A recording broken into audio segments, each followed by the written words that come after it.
Hey guys, tonight we're heading back in time. Not to a castle, not to a royal court, but to a muddy little village where the cows walk through your front door and the smell of onions never really leaves your clothes.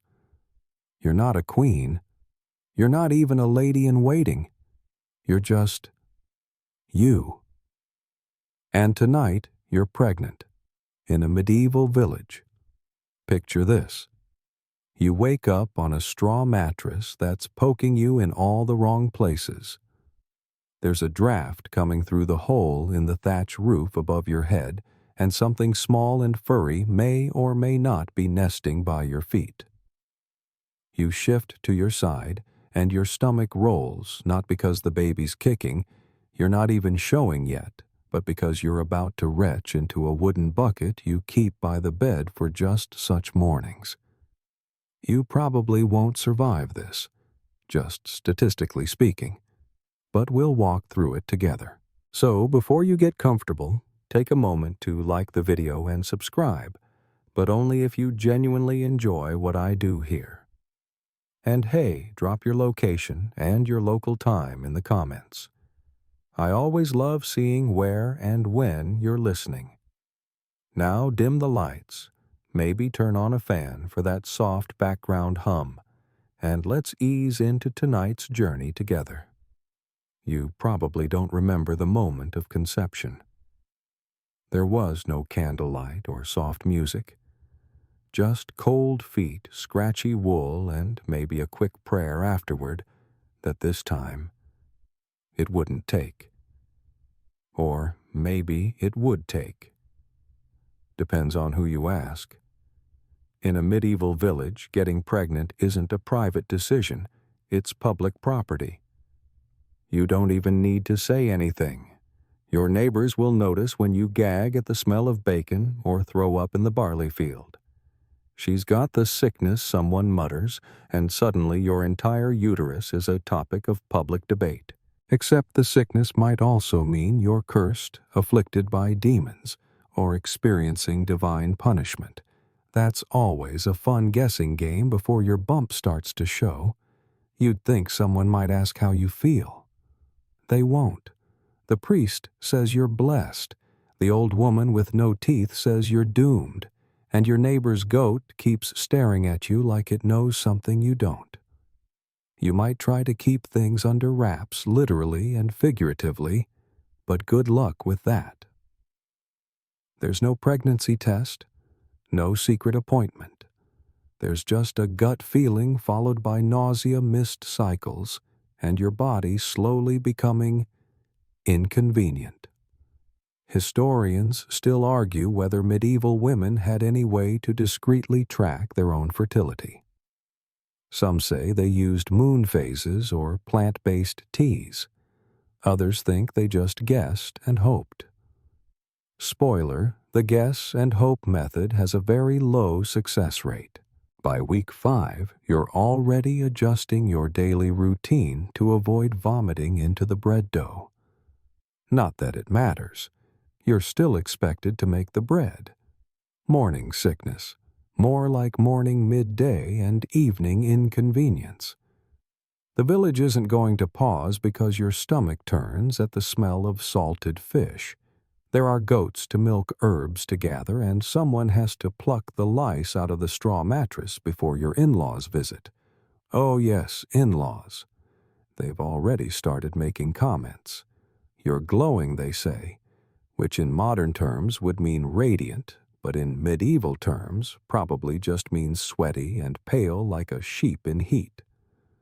The local healer, if you're lucky enough to have one, might suggest a few remedies.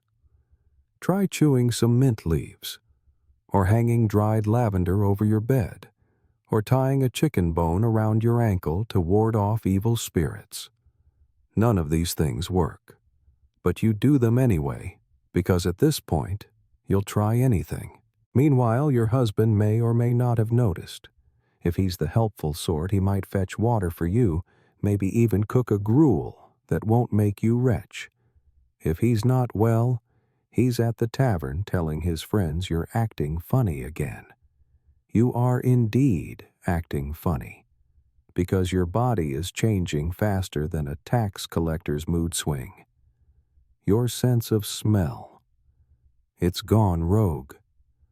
Someone 3 cottages away chops onions and you're ready to sprint to the nearest chamber pot. Which is, well, it's a wooden box with a hole in it. Not ideal for speed vomiting. One fringe tidbit. Some medieval women wore tiny amulets with carved words or saints' names near their navel to protect the womb. Kind of like a medieval baby monitor, but with 0 actual function beyond placebo. And yet, as you lean over to pick up firewood while suppressing the urge to hurl, you start to realize this is only the beginning. No prenatal vitamins, no maternity leave, no comfy leggings or birthing classes, just you, your aching back, and a society that sees you as a walking vessel for the next mouth to feed. It's not that people aren't kind exactly. It's just that they're busy and tired and worried about their own livestock, their own children, their own chance of surviving the winter. Pregnancy is normal, expected, routine, special in a deeply unspecial way. And you're not even the first woman in your family to do this. Your mother did it. Her mother did it. Her mother probably did it while fighting off a case of scurvy and baking 6 loaves of barley bread in a mud oven. Still, as the weeks tick by and your body begins its slow, inevitable expansion, something shifts. The glares soften. A neighbor leaves a small bundle of herbs on your doorstep. An older woman shows you how to grind raspberry leaves for tea. The local children start giving you wide-eyed looks as if you might grow 2 heads instead of 1 baby. So, for now, you breathe. Carefully, slowly, one hand on your stomach, the other gripping a bucket. You're still in the first trimester, and it already totally sucks. You're not showing yet. But that doesn't mean people aren't speculating. You walk through the village with a basket of foraged mushrooms, and someone eyes your face just a second too long. "You're looking pale," they say, or "You've gone soft in the cheeks, must be something growing inside you." You try to laugh it off, but your stomach flips again, and you have to pause behind a tree to keep your breakfast where it belongs. You fail. The tree wins. In a world without ultrasounds, blood tests, or even much understanding of internal anatomy, pregnancy diagnosis is more art than science, and the local gossip mill is the unofficial OB/GYN. There are theories, of course. If your urine smells sweet, you're pregnant. If you crave meat, you're having a boy. If your eyes sparkle oddly under moonlight, you've been visited by a spirit and now carry its child, naturally. One fringe tidbit. There was a belief in some parts of Europe that a woman could conceive from merely sharing a bed with a man too long or if she bathed in the same tub water. Real bathwater paranoia. Historians still argue whether these ideas were held by the common folk or if they were exaggerated later by clerical sources trying to shame peasants into celibacy. Meanwhile, you just want to keep a few things to yourself. But that's impossible. Privacy is not a thing here. Your home is one room. That room has no doors, just maybe a curtain nailed up between the bed and the fire pit. And that's generous. In smaller cottages, you might share that room with your husband, your 2 kids, your goat, and your mother-in-law, who never quite whispers when she talks. Everything you do is in view. You sit too long on a bench. She's resting too much. You puke in the bushes. Must be pregnant. You stop eating the salted eel. a craving, or a curse. Your body is no longer yours. It's a village event. Even your chores give you away. You can't haul water like you used to. That bucket feels heavier than normal. You stagger halfway to the well and nearly faint on a mossy rock. A kind stranger helps you, then casually mentions your condition to 6 other people before dinner. By nightfall, 3 chickens and a goat know you're expecting. You might try to hide it with layers, but wool doesn't forgive. Your old shift stretches awkwardly across your stomach. You consider asking the weaver for a looser tunic, but that would mean admitting it. And you're still not sure you want to. Superstition says not to say the word pregnant too early, it could jinx the baby. Or worse, invite unwanted spiritual attention. You're caught in a limbo too early to celebrate, too sick to deny. One breath too deep and your ribs tighten. One step too fast and you're gasping. But you keep walking, because what else are you going to do? Rest. That's a modern luxury. Rest doesn't exist for a medieval peasant unless you're dead or pretending to be during a local play. Which, to be fair, sounds like a better time than this. People offer their wisdom, of course. Your neighbor Beatrice swears by nettle broth. Keeps the blood strong, she says. Another swears that snails ground into paste and smeared on your wrists will help with the nausea. You try both. The snails make your wrists sticky, and the nettle soup just tastes like guilt and regret. But oddly, your headaches do fade a bit. You dream of oranges, or maybe it's lemons. Something tart, juicy, and absolutely unavailable to your village, which is roughly 200 miles from the nearest port and 800 years from refrigeration. Instead, you get cabbage, dried beans, the occasional onion, and if you're lucky, a fresh egg from the chicken that hasn't stopped laying despite the cold. The cravings never stop, but the food is always the same. Brown, boiled, or burnt. Your mother, or maybe your mother-in-law, depending on who talks more, reminds you that her first pregnancy was worse. She gave birth in the middle of the barley field and went back to reaping the same afternoon. You nod and smile and try not to cry. One morning you wake up and your back is on fire.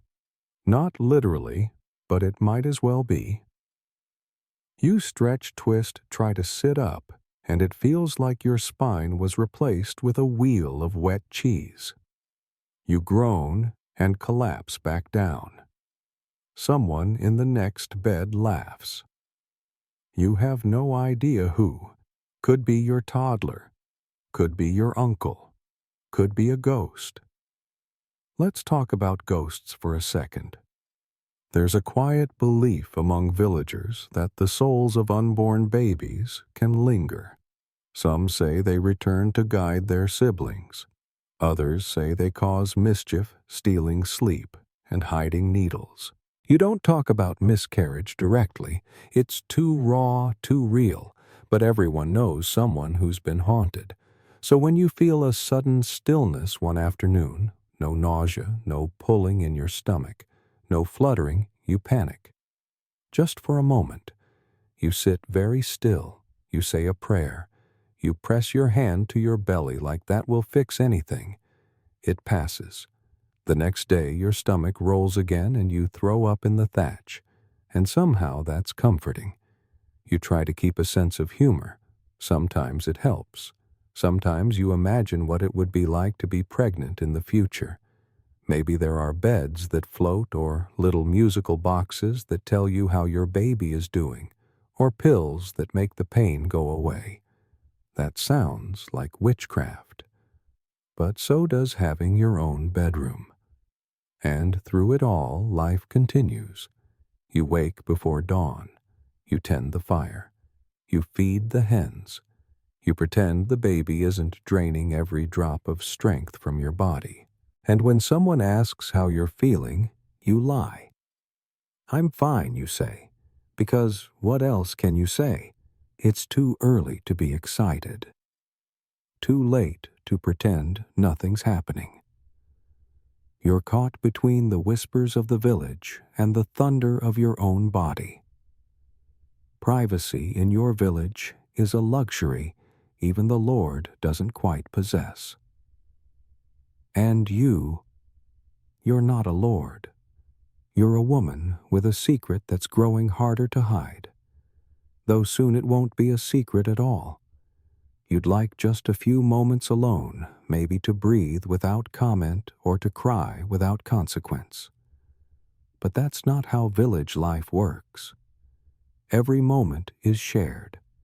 You sleep shoulder to shoulder with family, sometimes 3 generations in one room, plus the dog, 2 chickens and a rooster who seems personally offended by your pregnancy.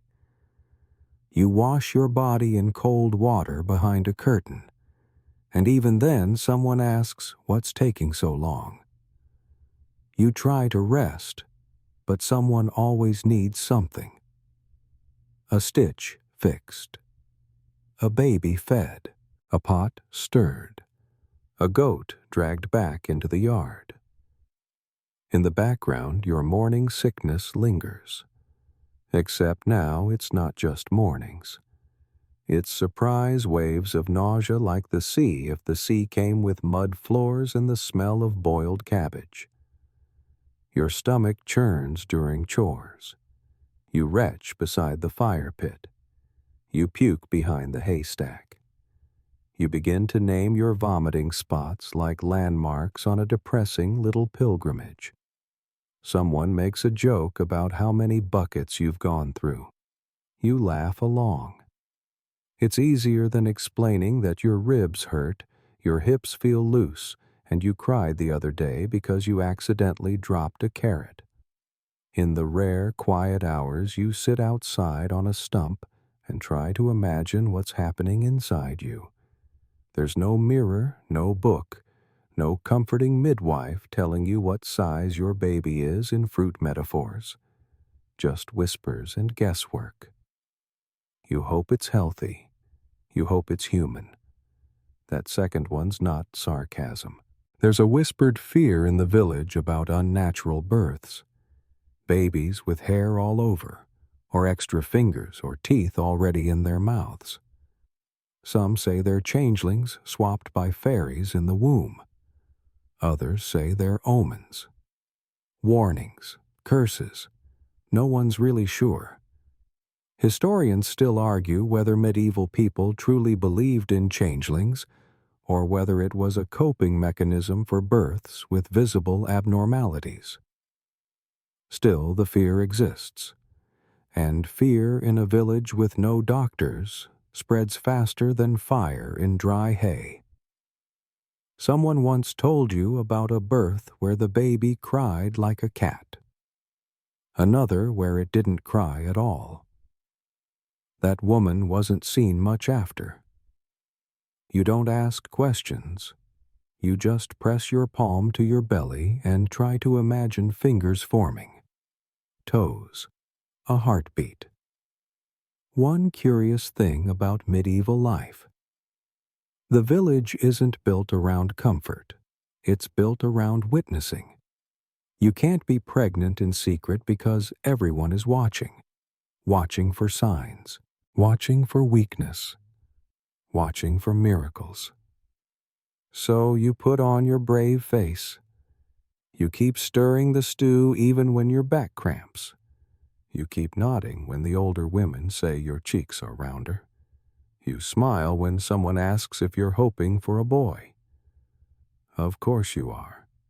Everyone is. Not because you don't want a girl, but because a boy means a legacy safety, maybe even a bit more respect from your husband's family. A girl means another mouth to feed and another body to protect. One day, she might be you hunched over in a smoky room trying not to pass out while everyone else lives on like nothing's happening. Your body begins to betray you in small, stubborn ways. Your shoes feel tight. Your joints ache when you carry water. Your appetite vanishes, then comes roaring back at strange hours. You once woke up craving ashes, literal ashes. You didn't eat them, but you thought about it. The healers call it pica, though they don't use that word. They just call it hunger of the womb and give you boiled nettles to calm it down. It doesn't work. You've started chewing on mint stems, not because they help, but because they give your hands something to do. Idle hands make idle minds, and idle minds think too much. Your dreams shift. Now you dream of birth. Not just yours, others too. Fast ones, painful ones, messy ones. Some dreams end with a baby's cry. Others don't. In one, you're standing in a stream holding something wrapped in cloth. You don't look at it. You just walk downstream barefoot and bleeding. You wake up with tears on your cheeks and a deep, slow dread that settles in your ribs like cold mud. You don't talk about that one. But the gossip doesn't stop. People notice every mood, every flinch, every day you sleep a bit longer or spill your porridge. A neighbor suggests you're being influenced by bad spirits. Another says you must have stepped on a cursed stone. Someone offers a charm, just a small one, a bag of dried herbs and bone shavings. You wear it because you don't want to be rude, and because part of you hopes maybe, just maybe, it might help. Your belly is still mostly flat, but your soul feels stretched. You crave something you can't name. Safety, maybe. Silence. A warm bath. A guarantee that you'll live through this. You won't get any of those things, but you will get noticed. One morning as you rise with the sun, someone at the well says, "You've got the look." What look, you ask, blinking? The look of someone who's carrying more than her own weight. They wink like it's a compliment. Like this burden is a blessing you should be thrilled to drag through your day. You nod, you smile, you fill your bucket, you carry it all the way back.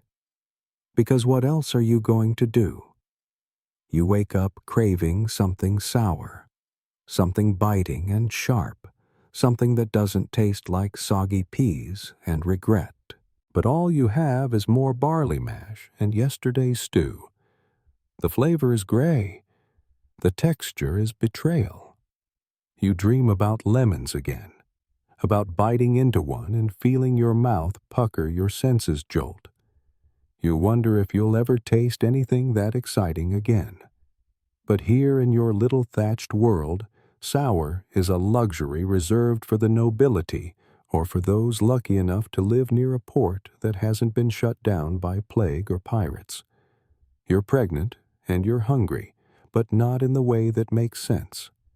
You want coal, you want chalk, you want to chew dirt, and once in a strange moment you even consider licking the side of the cottage. It looks clean. It isn't. One of the older women notices your strange appetites and tells you it's a sign the baby will have strong bones. You nod like that makes perfect sense. She offers you dried apple peels soaked in vinegar, and you eat them even though they taste like sour leather. Still, they're better than boiled nettles. Food is fuel, but it's also punishment. The village diet doesn't care if you're pregnant. It cares if the harvest was good, if the rats stayed away from the grain, and if the river didn't flood last season. You eat what's there, or you go without. Historians still argue whether most medieval peasant women consumed enough calories during pregnancy to stay healthy. Some say the high-fiber, low-fat diet helped. Others say malnutrition was so common that birth defects and miscarriages were tragically normal. You feel the truth in your bones. Even now, with something growing inside you, your hands still blister from kneading bread. Your arms ache from grinding barley into flour. You lean over the fire, stirring another pot of bland porridge and gag as the steam hits your face. Your body wants more iron, more protein, more flavor.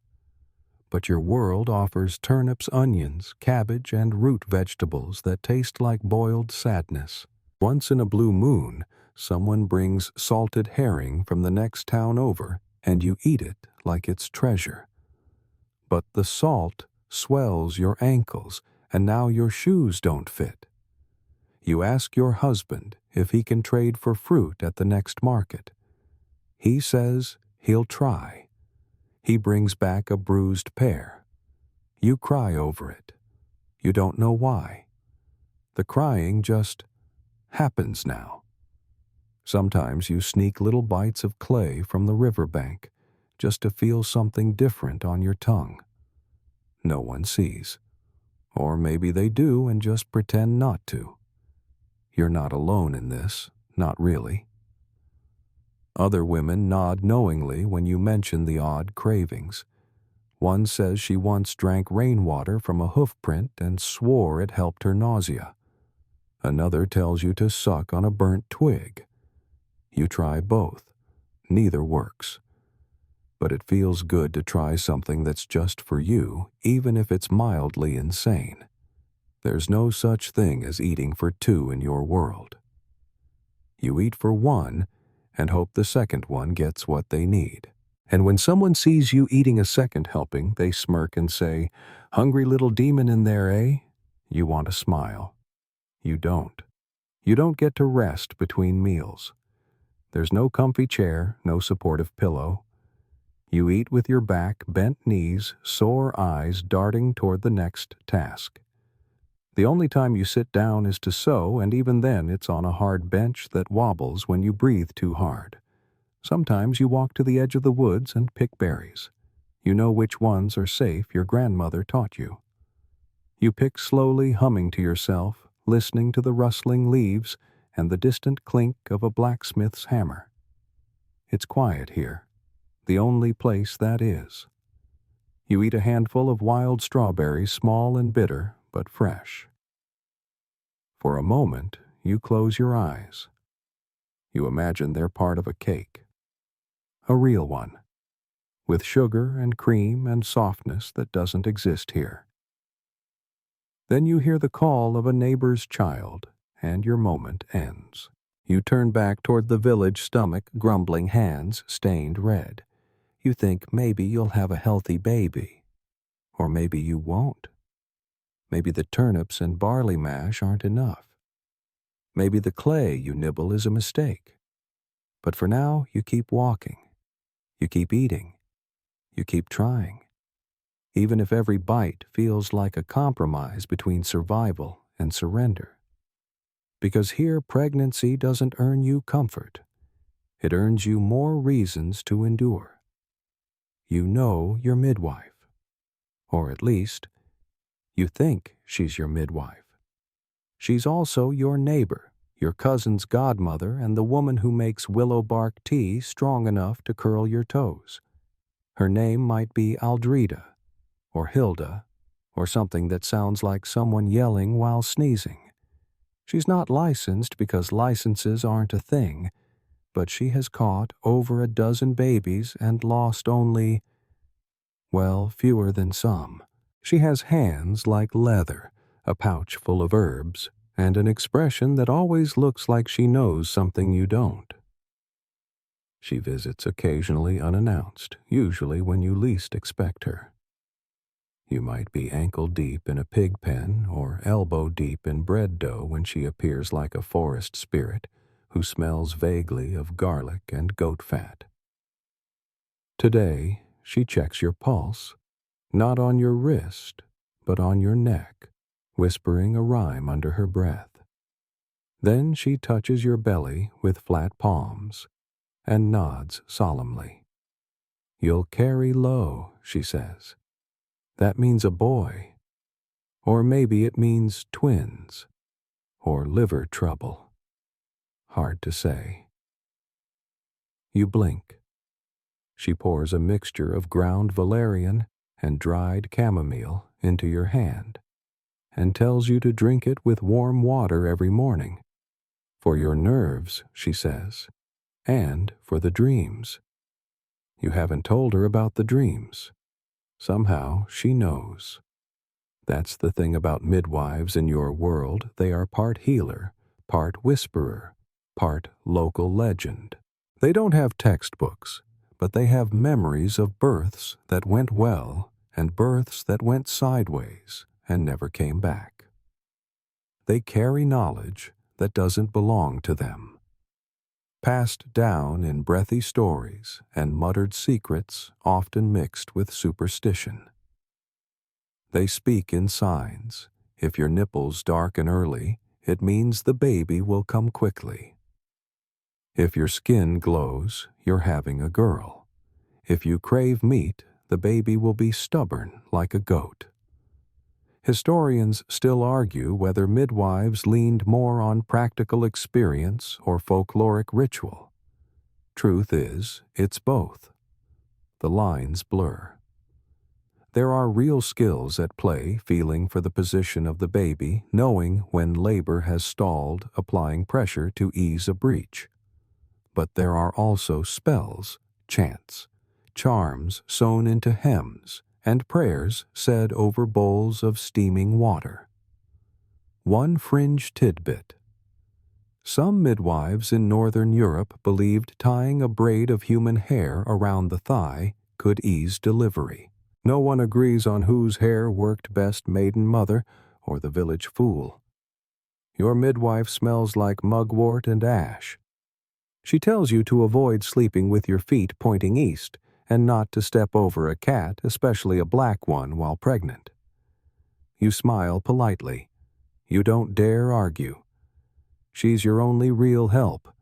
There's no apothecary, no surgeon, no doctor riding in from town with a leather bag and bad manners. Just her. And she's already warned you if the blood flows too long, we'll have to burn the nettles and say the old words. Just in case. You don't ask what just in case means. Instead, you let her press a boiled compress to your back, made of sage and something pungent you don't recognize. It helps. A little. Then she wraps your belly in a wool sash, binding it tight with a murmured blessing. It itches. You don't complain. Your husband watches from a distance. He doesn't speak. He looks nervous. Men often do. They're taught to stay out of it. Birth is women's work, women's pain, women's consequences. But they're not taught what that really means. He's seen a lamb be born. That's about it. The midwife glares at him. "You'll keep the fire hot," she says. "And don't go wandering. She'll scream your name when it starts." He nods too fast, like a child scolded for touching something hot. Later that evening you sit by the hearth and sip her tea.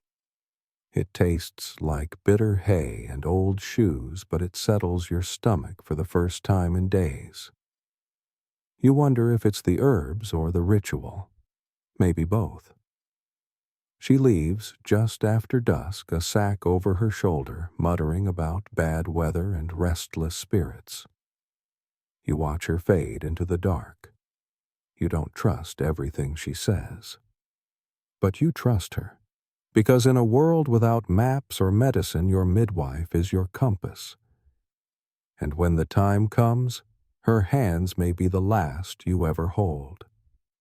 You don't own your body, not really. Not in a world where the church owns your soul, your husband owns your name, and the village owns your business. Pregnancy in this medieval village is both sacred and suspicious. And nothing puts more eyes and judgment on you than a growing belly. The church, of course, has opinions. Many. Loud ones.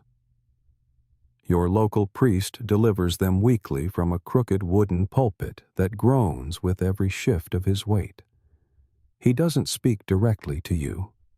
Not exactly. But when he talks about the temptation of the flesh and women who lead men astray, his eyes hover somewhere near your part of the room. You'd like to remind him that you're married, that your pregnancy is not scandalous. But it wouldn't matter. In the church's eyes, you're still suspect. Still Eve. Still the one who reached for the apple, even if it was handed to you by a man with no shirt and a half-baked understanding of consent. One mainstream historical fact by the High Middle Ages, church doctrine had a surprisingly detailed set of rules about pregnancy, sex, and sin. For example, some theologians debated whether a woman could conceive if she wasn't enjoying herself. Spoiler, they never asked any women. And here you are expecting exhausted and apparently still a potential source of moral decay. Nice. They say conception without lust is holy. But good luck explaining to the village that you didn't sin if your cheeks flushed, or if your breath caught. Women who die in childbirth without confession risk going straight to hell unless someone baptizes them mid-labor, or the priest arrives in time to perform last rites. You try not to think about that. The priest offers blessings, carefully worded, conditionally warm. He says you must pray for a safe birth and offer thanks for your suffering, because pain brings you closer to the Virgin Mary, because the womb is sacred, and because being a woman is basically one long penance for original sin. No pressure. The pressure, by the way, is building. In your hips, your lower back, your joints. Every day brings new aches and new warnings. You shouldn't lift that. You mustn't lie on your left side. You must sleep facing north during full moons. It's a strange blend of scripture and superstition, and you're somehow expected to follow both. If the pregnancy progresses well, you're celebrated cautiously. Quiet nods. Whispered prayers. Someone may give you a charm blessed by a visiting friar, usually a carved piece of wood tied with twine. You tuck it under your bed and hope it helps. But if something seems off, if your skin pales too much, if you faint in the garden, if your belly looks unnatural, people notice, and they worry. And when people worry, they turn on each other. You hear the word witch more now, not said directly to you, of course, but muttered, wondered, turned into jokes. The midwife defends you. So does your cousin. But you hear the way the blacksmith's wife hesitates before handing you bread. You see how the baker's son stops smiling when you pass. One fringe tidbit. In some European villages, miscarriages were sometimes blamed on demonic interference. A woman who lost a child too many times might be accused of consorting, especially if she also had knowledge of herbs or lived near the woods. You don't live near the woods, but you do know herbs, enough to make teas, enough to scare a few people who can't tell the difference between fennel and belladonna. The church doesn't like midwives, or more accurately, they don't trust them. Too much power, too many secrets. They weren't trained in monasteries. They learned in kitchens, fields, and dark bedrooms. There's a quiet war between your midwife and the priest. You see it in the way they nod to each other without blinking. He offers prayers. She offers poultices. He says suffering brings salvation. She says suffering brings infection. Neither is exactly wrong, but only one of them's going to be in the room when it all goes down. Meanwhile, you sit in the pew each week, your belly growing under your wool dress, your spine aching, and your soul somewhere between reverence and rebellion. You mouth the prayers, you bow your head, you keep your questions to yourself. Because asking too many questions is dangerous. It means you think too much. And a woman who thinks too much, well, she must be hiding something. You know your body, you know what it needs, but you still ask permission before you do anything different. Can I lie down early? Can I skip the fast? Can I eat meat this Friday because the baby's hungry and cabbage makes me gag? Sometimes the answer is yes, sometimes it's no, and sometimes it's just a long silence followed by a reminder that God sees everything. You wonder if God also sees that your ankles are the size of turnips and you haven't slept through the night in a month. You leave church more tired than when you entered, not spiritually, physically, emotionally, exhausted by the weight of expectation, by the unspoken judgment of people who've never grown a human inside themselves, who don't understand what it's like to carry both life and guilt in the same swollen belly. You trudge back through the mud, say your evening prayers, and hope the saints are feeling generous.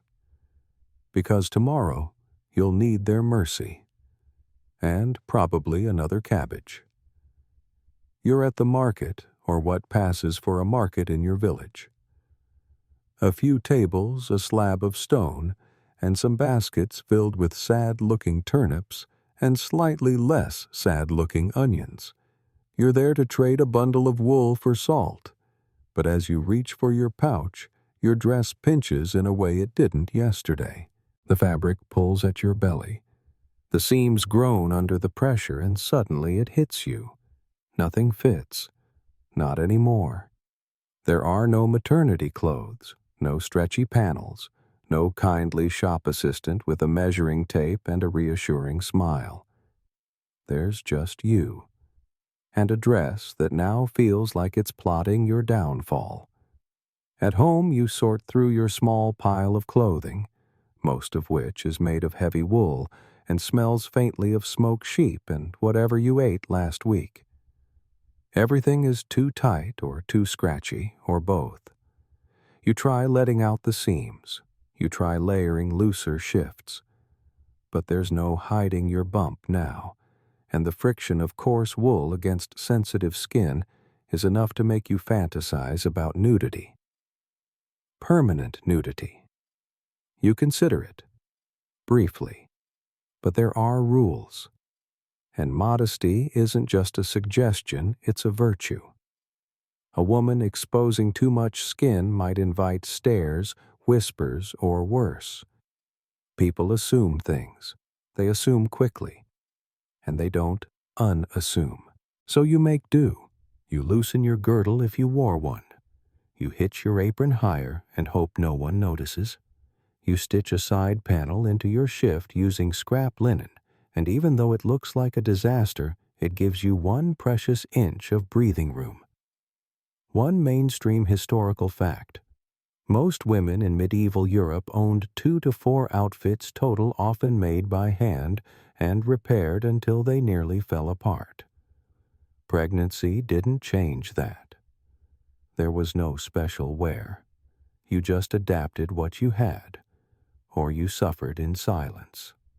You are unfortunately doing both.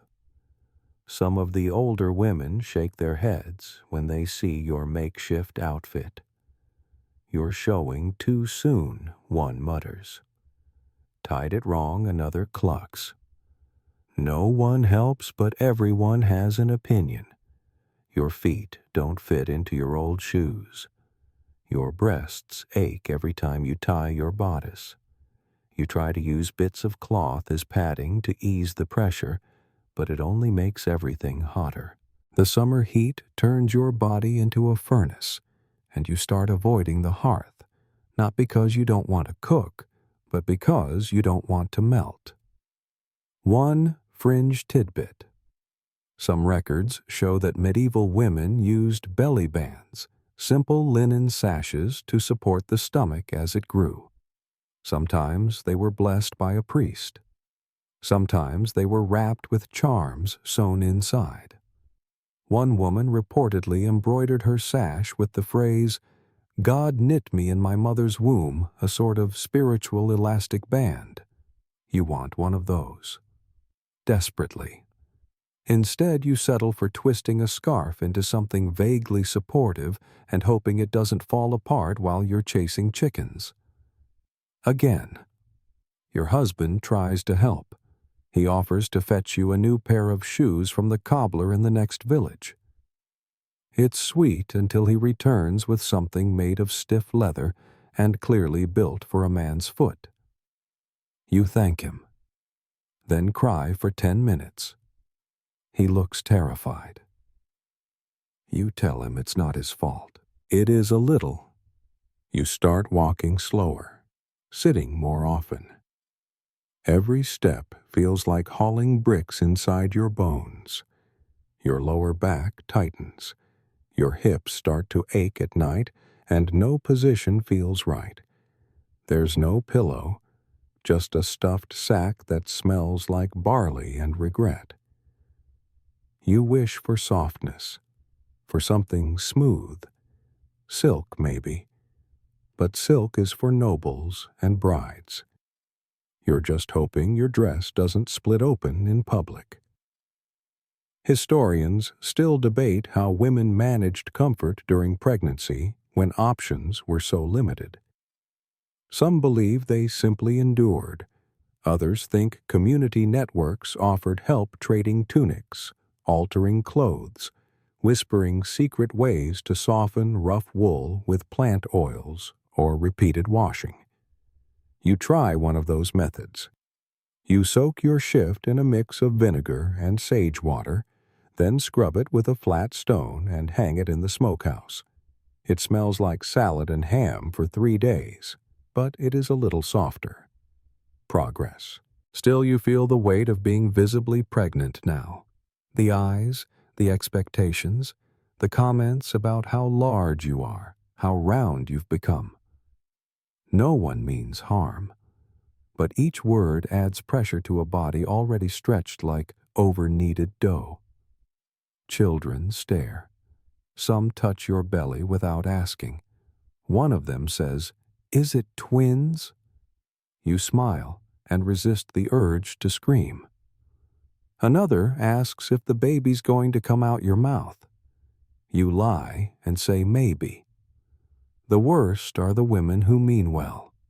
They speak in warnings. That one's riding high, hard labor for sure. If your belly drops before the full moon, it'll come too early. Don't eat garlic. Makes the baby slippery. You try to take it all in. You try to stay polite. But some nights, you cry into your too-tight pillow sack and whisper prayers that this will all be worth it. Because deep down, beneath the aches and stares and scratchy seams, you know that your body is doing something remarkable. It's just that no one seems to care that it hurts. You're tired. Not just sleepy tired. In your bones, in your lungs, in the soft arches of your feet that no longer touch the earth so much as collapse onto it. Pregnancy is supposed to be sacred, right? A miracle. A blessing. That's what they all say, from the priest to the passing miller's wife. But no one tells you how heavy that miracle gets when you're still expected to carry firewood and haul water and bend over to gut fish while your baby tries to elbow you in the spleen. There's no such thing as taking it easy in your village, not if you're a working woman. And here's the thing, you're all working women. Whether you're sweeping floors or brewing ale or chasing sheep into the barn, you're working before sunrise, and long past sundown, pregnant or not. There's no maternity leave. There's no put your feet up. The only time you get to lie down in the middle of the day is if you faint, and even then someone will probably ask you to finish what you were doing when you wake up. Today you're kneading dough, again. Your arms ache, your back screams, and your belly feels like it's full of hot rocks. But the bread won't make itself. The family needs it. The neighbors expect it. And besides, the midwife said, keeping your hands busy keeps the worries out of your womb. Historians still argue how much work medieval women actually did while pregnant. Some records suggest they slowed down in late stages. Others show women giving birth in the fields and going back to work the same day. You don't know which version is true. Maybe both. Maybe it just depends on the harvest and how cruel your in-laws are. One fringe tidbit. In some regions, pregnant women were discouraged from spinning wool not because of the labor, but because the twisting motion was believed to tangle the baby's soul. You've spun wool anyway. Twice. The baby didn't complain. You think about resting more, but resting invites judgment. If someone sees you sitting, they ask what's wrong. If they see you lying down, they assume you're sick or spoiled. You're neither. You're just exhausted. But that doesn't count as a reason. You've tried to pace yourself, tried to take breaks, but every break comes with a cost: more work later, more eyebrows raised, more whispered questions about whether you're too delicate or one of those women. So you keep working. You scrub the hearth with vinegar and lie until your knees ache. You lift baskets of onions and pretend they're light as feathers. You climb ladders to hang herbs to dry and tell yourself you're doing stretches. Your hands swell. Your joints ache. Your ankles vanish beneath a slow, creeping puffiness that no one talks about unless it gets so bad your shoes split. One afternoon, while bent over churning butter, a sharp pain twists through your belly. You freeze. You breathe. You wait. Then it passes. You don't tell anyone, because if you stop, someone else has to step in. And no one wants that. Your husband tries to help. Sort of. He offers to carry a bucket. Once.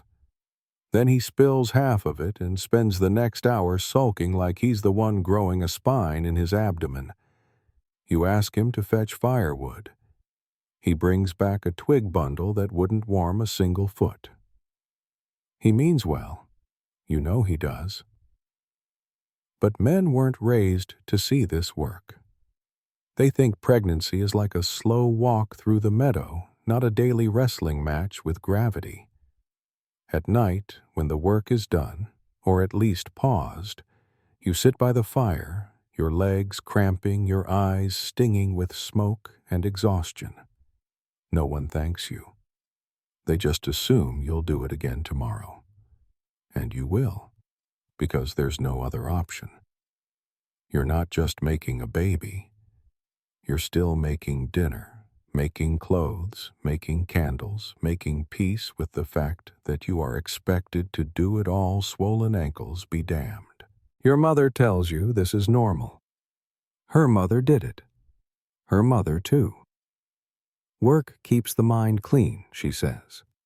But you're not sure your mind is clean so much as cracked, splintered into lists and chores and quiet moments of resentment that you swallow like cold tea. Sometimes in the early morning fog, you watch the animals and feel jealous. The cows don't have to make stew. The goats don't have to explain themselves. Even the hens seem smug. You sigh. You get up. You wipe your hands on your apron and keep moving. Because here, pregnancy doesn't excuse you from life.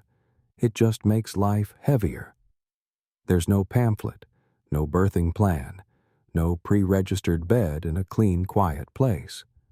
There's no hot bath, no playlist, No partner with a worried but supportive look whispering, "You've got this." There's just you, the midwife, a darkened room, and the quiet realization that childbirth here is survival, not celebration. You've watched others go through it. Women screaming behind closed shutters, the sound of boiling water, the smell of burning herbs.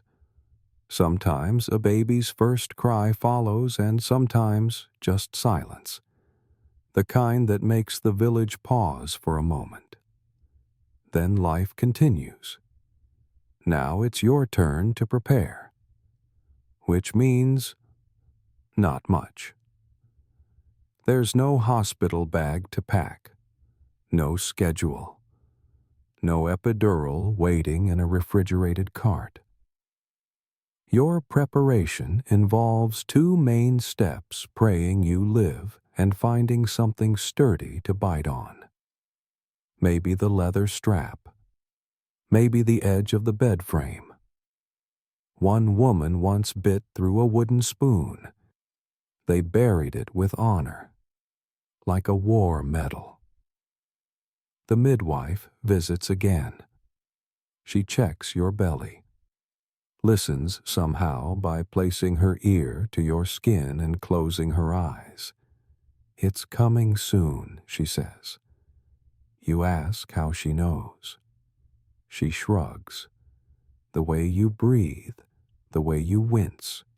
She gives you instructions. None of them are comforting. You'll need clean linens, not easy, since everything smells like smoke or goats. Or you'll need boiling water, though not to sterilize anything they don't know about germs yet, but to soak cloths and warm the room.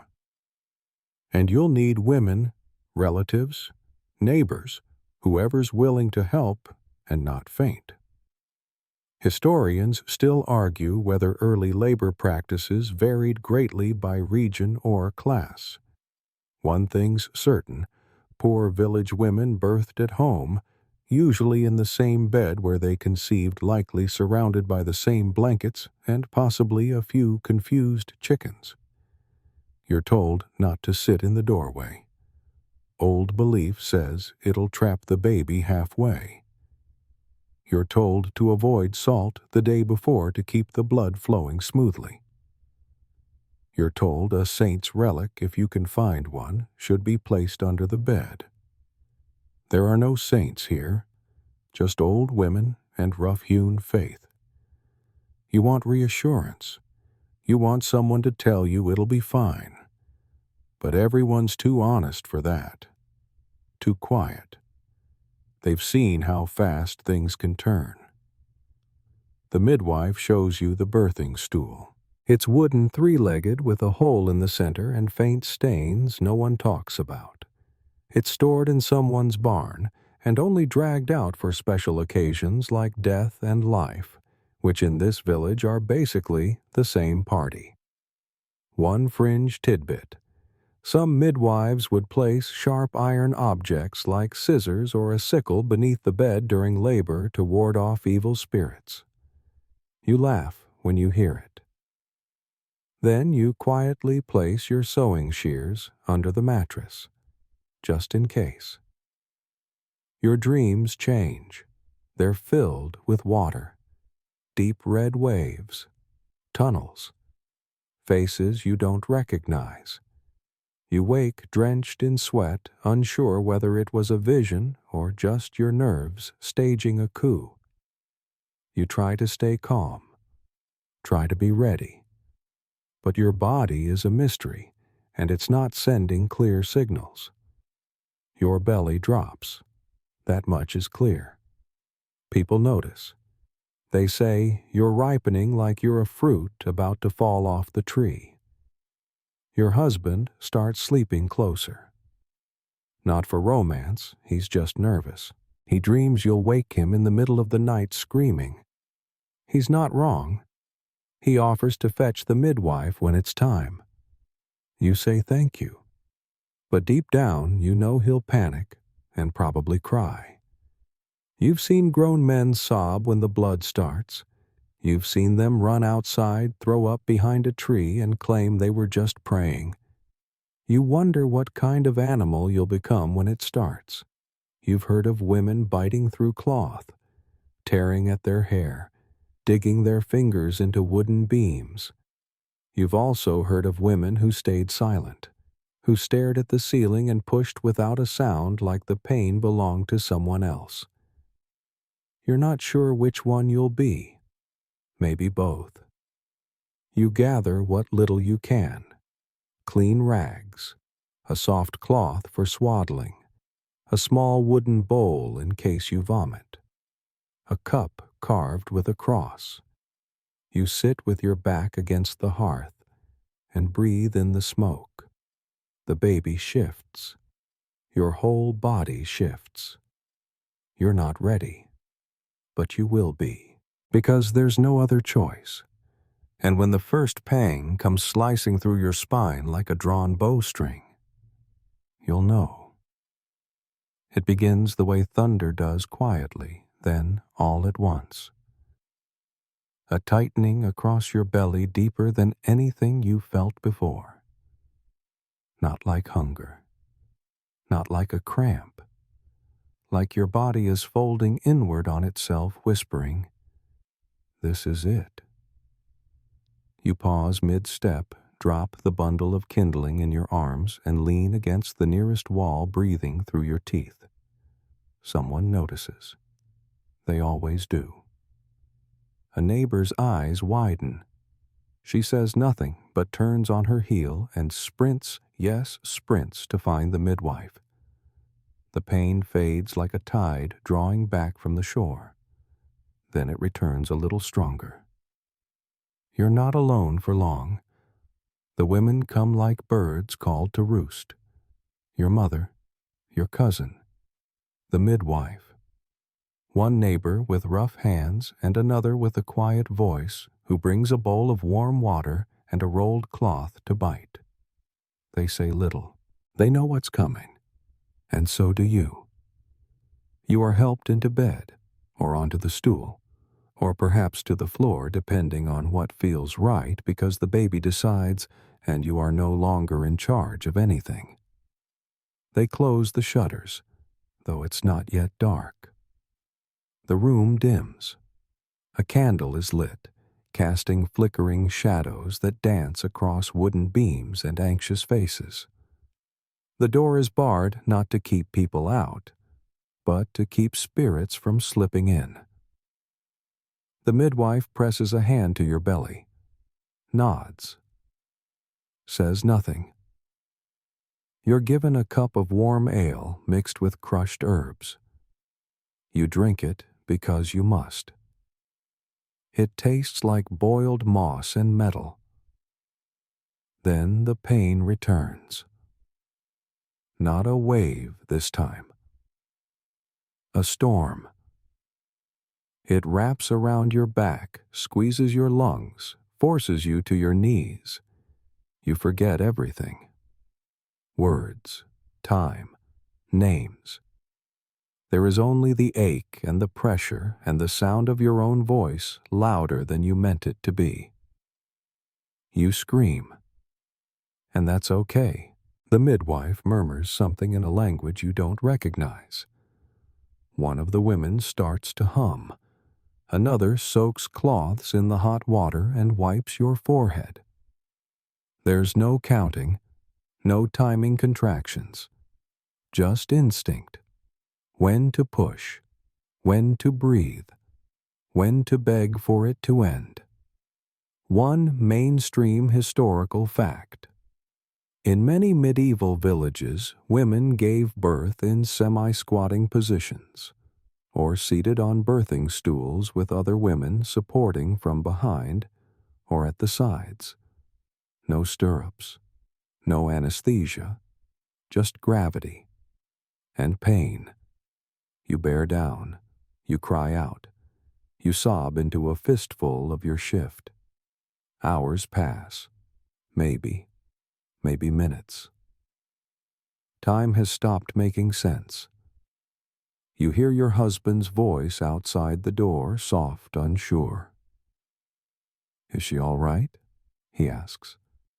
Someone tells him to go chop wood or pray, or both. You want him to be here. You also want him far, far away. You're not sure which. The midwife checks between your legs. She nods. Almost, she says. But not yet. Her hands are steady. Her voice is a rope you cling to. The next pain is worse than anything before. Your vision narrows. The world shrinks to a single burning point of pressure. You scream again, and something in your lower back snaps. Not literally, but it feels like it. You're told to push. You push, and the room splits open. Your body, which has done everything it was ever asked to do, cook, clean, carry, endure, now tears itself apart from the inside to make space for someone new. You feel it. You feel everything. One fringe tidbit. Some midwives whispered specific names or holy phrases during crowning to encourage safe passage, believing the baby might respond to sacred words. Yours whispers something like, "Hail Bright One," over and over again. You don't know if it's for you or the child. Then suddenly, a shift. A moment of release. A cry, not yours. Tiny. Wet. Furious. You sob. They place the baby on your chest wrapped in cloth that's already stained. The warmth is shocking. The weight unreal. You stare into a face that is both ancient and brand new. You can't believe it. You also can believe it because you lived through it. Somehow. The women cheer softly, reverently. Someone prays. Someone laughs. Someone holds your hand. Your midwife tends to you gently now, checking the bleeding, cleaning the mess, watching closely. Because this part is still dangerous. You're not safe yet. The afterbirth comes, a dull, wet wait, not without pain. Your midwife nods, satisfied. Clean, she says. Then to everyone. She's whole. There's no applause. No balloons. Just quiet joy. Relief. And you, shaking, soaked, broken, and born again, clutching the wriggling life on your chest. It's over. No. It's just beginning. You made it. At least through the firestorm, through the pain that bent your spine and broke your voice, through the pushing, the tearing, the burning, the blood. The baby's here, breathing, wailing, proof that something in this muddy little world can still begin. But you're not finished, not even close, because now recovery begins. Only they don't call it recovery. There's no name for it, no ceremony, no week of rest or trays of nourishing broth sent to your bedside. No one tells you to take it easy or stay in bed. There's no bed, really just a pile of cloth that still smells like labor and ash. You're allowed a day, maybe two. If the bleeding slows and you can stand without fainting, someone will help you wash. Not in warm, soapy water, but with cold cloths soaked in herbs. Mugwort, sage, maybe rosemary, if someone had it saved. The midwife checks you quietly. Her fingers press your belly, feeling for the womb's descent. If it's shrinking properly, if you're not bleeding too much, you're told to keep an eye on clots, large ones especially. Too much blood and your skin will pale, your breath shorten, and you'll slip away before anyone can stop it. One mainstream historical fact Puerperal fever, or childbed fever, was a leading cause of maternal death caused by unsanitary tools and hands long before germ theory emerged. No one here knows what bacteria is, but they do know if the smell turns sweet, if the sweat turns cold, trouble is coming. You're lucky today. The bleeding slows, the fever doesn't come. But that doesn't mean you're well. Your legs are weak. Your hips feel unhinged, like someone took your skeleton apart and only loosely snapped it back together. Your breasts are swollen hard, aching. You leak constantly. The baby latches poorly, or not at all, or only on one side, and you grit your teeth so hard the village priest can hear it.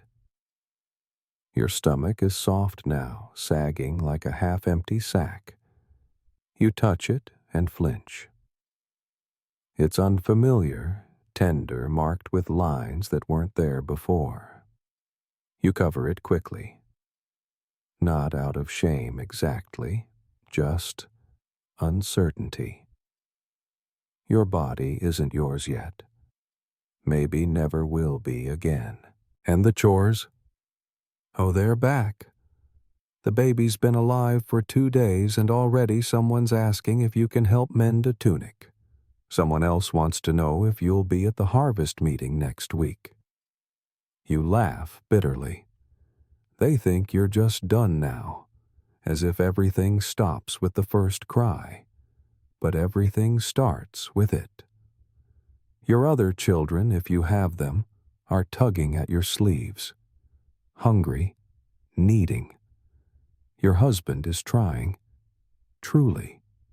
He brings you food you didn't ask for. Cradles the baby for a few minutes before growing panicked at the first whimper.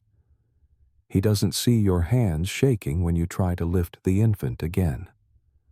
The women who helped during labor are gone now, back to their own fires, their own aching knees. One leaves you a satchel of herbs to steep in water. For your body, for the bleeding, for the sadness. Because, oh, the sadness. No one talks about it much, but you feel it creep in during the night when the baby is asleep and the candle burns low. It slides under your ribs, sits in your lungs. You look at this tiny face and feel everything at once: love, fear, doubt, despair. Joy, like glass, sharp and delicate. You should feel grateful. Instead, you feel everything. One fringe tidbit. In some parts of medieval Europe, it was believed that a woman's soul left her body during childbirth and took a few weeks to return. That's why some were told not to go outside until after churching a special blessing that marked their return to spiritual safety. You haven't had that yet. The priest says he'll come by in a few days. Until then, you're suspended, somewhere between life and not life, between the world and the next. You stare out the tiny window. The sky is pale. The earth is muddy. The wind carries the smell of sheep and smoke. You're alive. The baby's alive. It should be enough. But your body aches. Your breasts are cracked and bleeding. Your thighs are sore. You haven't truly slept. You cry at small things: spilled water, a broken spoon, a missed step. Your husband holds your hand and says, "You did well." You nod. You don't say, "I'm still doing it." You don't say, "I'm not okay yet." Because you know the village expects you to be strong now, whole again. They see you walking and assume you're fine. You are not fine. You are healing. And no one can see that part. You're feeding the baby now. Or trying to. There's no instruction manual, no lactation consultant, no soft pillows or quiet white noise machine. Just you, your aching body, and a baby who doesn't yet understand that food comes from you now. At first you assume it will be natural, that your body will just know, that the baby will latch and suck and grow like magic, that you'll rock in a chair by the fire and hum lullabies while your child nurses peacefully. You learn otherwise in the first hour. The baby's mouth is tiny. Their aim is poor. Your breast is sore, swollen, heavy, leaking unfamiliar. You try to help them. You press gently, shift angles, mutter soft words that sound more like apologies than instructions. They scream anyway. It's not their fault. It's not yours either.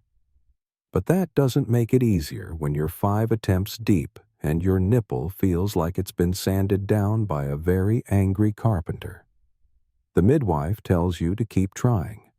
She shows you a few holds, cradle, side lying, even squatting, which is about as comfortable as sitting on a pile of swords. She encourages you.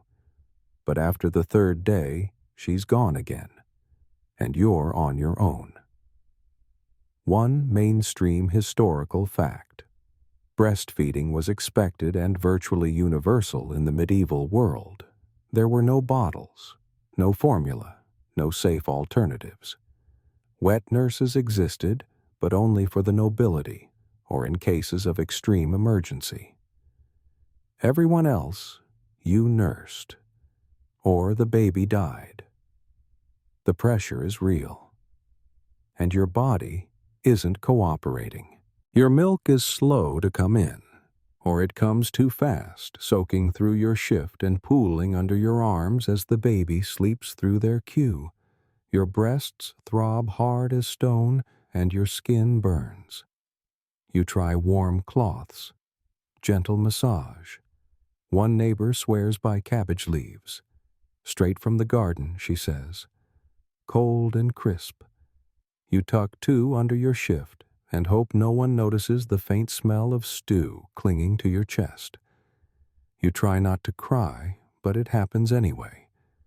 In the dark while the baby cries and refuses to latch.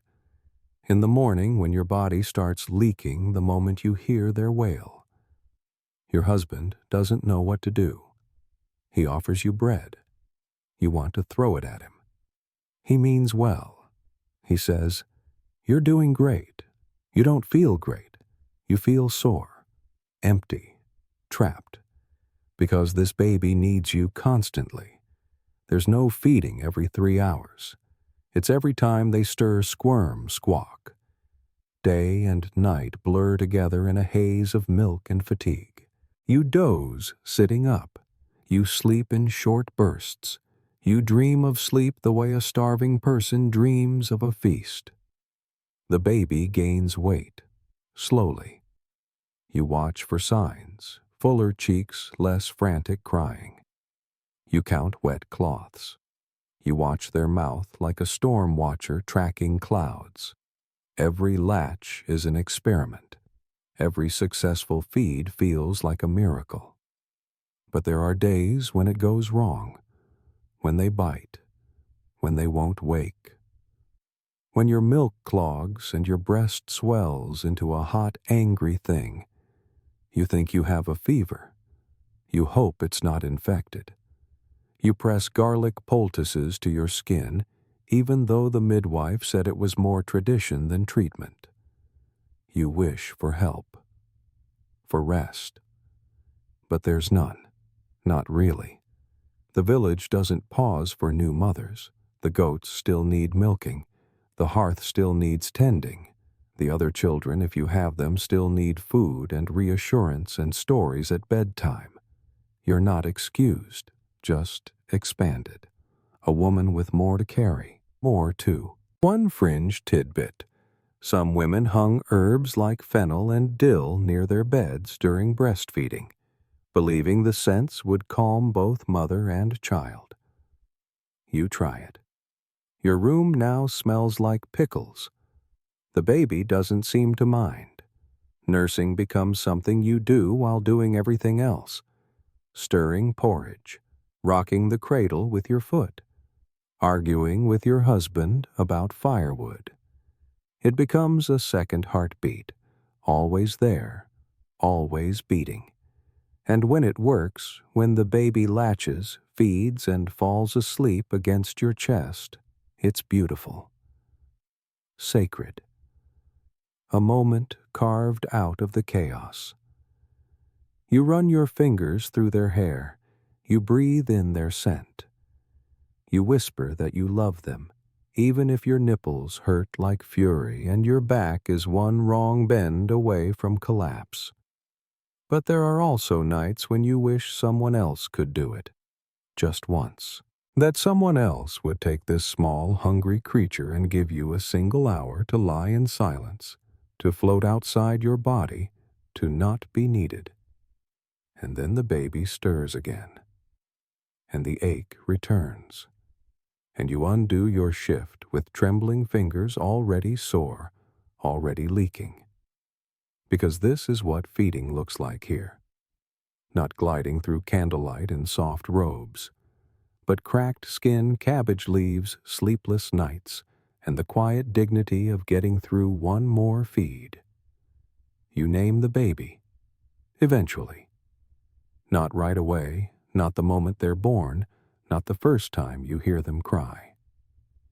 You wait, like everyone does, because in this village, names are a kind of hope, and hope is dangerous when death waits so close to the cradle.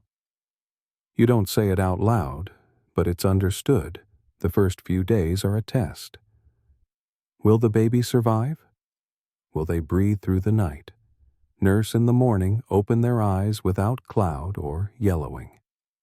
Until then, people use other words. Little one, the child, the blessing. No one says a name. Not yet. To name them too soon is to dare fate to snatch them back. You watch over them constantly. One eye always open, even when you sleep. You hold your breath when they're quiet too long. You lean close to feel for warmth, for breath, for signs. Sometimes they twitch. Sometimes they hiccup. Sometimes they just lie still and you panic. You whisper prayers over their cradle. Not loud ones, just soft murmurs, half memory, half desperation. Not because you're overly devout, but because you've seen what happens to babies who stop crying. You've seen women wrap them in rags and bury them quietly at the edge of the cemetery, without markers, without processions. Just loss. One mainstream historical fact. In medieval Europe, infant mortality rates were staggering. As many as 1 in 3 newborns didn't survive their first year, and the first week was the most dangerous of all. Illness, infection, malnourishment, or simply being born too small, all of it could take a child before their name was ever spoken. But your baby, they hang on. They nurse. They cry loudly often, like they've inherited your stubbornness. They clutch your finger with more strength than you expect. And slowly, over days, something like belief starts to take shape. You think about names. Not the fancy ones. Nobles use no Aurelias or Benedicts here. You consider your grandmother's name, or maybe something tied to the season, or a saint whose feast day passed during your labor. There are rules, of course. Traditions. Some families name babies after the dead to honor ancestors to invite their spirits' protection. Others name for saints hoping to borrow a little holiness. You consider naming your child something short, simple, strong. something easy to carve into wood, should it come to that. One fringe tidbit. In some villages, naming ceremonies were tied to churching a ritual blessing the mother received after childbirth. Until then, both mother and child were thought to exist in a kind of liminal space, alive, but not quite safe yet. The baby didn't fully belong to the world until the name was given. You feel that truth in your bones, in your breath. On the 6th day, when your baby opens their eyes and meets yours without flinching, you say the name aloud, quietly, as if testing it on the air. It feels strange at first, new and old at once. And then, just like that, they are someone. The neighbors start using the name. The midwife smiles when she hears it. Your husband says it under his breath like it's a spell, a promise, a fragile seed planted in the world. And you, weary, sore, still bleeding but alive, begin to believe that maybe, just maybe, this little person will stay. You carve the name into a wooden toy. Just 3 letters, clumsy, crooked, but yours. Your mother says you picked well. She says it suits the child. You smile. You don't say what you're thinking, that you were too afraid to pick anything else. You hold your baby in the quiet of the night. The fire has gone out. The wind sighs through the thatch. You whisper the name again. Once, twice, a third time. And something in the room shifts. Not dramatically, not with fanfare, just a gentle stillness, like the house itself agrees, yes. This one will stay. You believe in protection now. Not because you're superstitious, not exactly, but because you've watched life slip in and out of your arms too many times to believe that strong arms alone are enough. And so, you turn to everything you can. Saints, charms, herbs, even the strange old customs the elders say out loud with a wink, but practice in dead seriousness when no one's watching. You've named the child, yes, but now you have to keep them, because the world is hungry. Illness moves through your village like fog, one house at a time. A cough becomes a fever. A rash becomes a warning. Babies especially are fragile. Touched too roughly by cold air or bad dreams or angry spirits, no one can see. So you prepare. First, the salt. A little sprinkled near the cradle. A pinch behind the door. Salt keeps bad things out. Everyone knows that. It's not for flavor, it's for defense. Then the charm bag. The midwife gives you one tied with twine, filled with sage fennel, rosemary, and a tiny bone fragment of uncertain origin. Don't open it, she warns. Just hang it where the wind can reach it. You nod. You hang it above the baby's head. You don't ask what the bone is. One fringe tidbit. Some regions believed the evil eye could harm infants, especially those admired too much or complimented without a countercharm. So when someone says, "What a strong baby," you say God protect them, or even spit gently over your shoulder to break the compliment's power. You learn to deflect praise with modesty. She's small, really. He's nothing special. It feels wrong, but necessary, because even love can draw danger here. You put iron near the cradle, a nail, a knife, anything sharp, not for use, just for presence. Iron scares away spirits.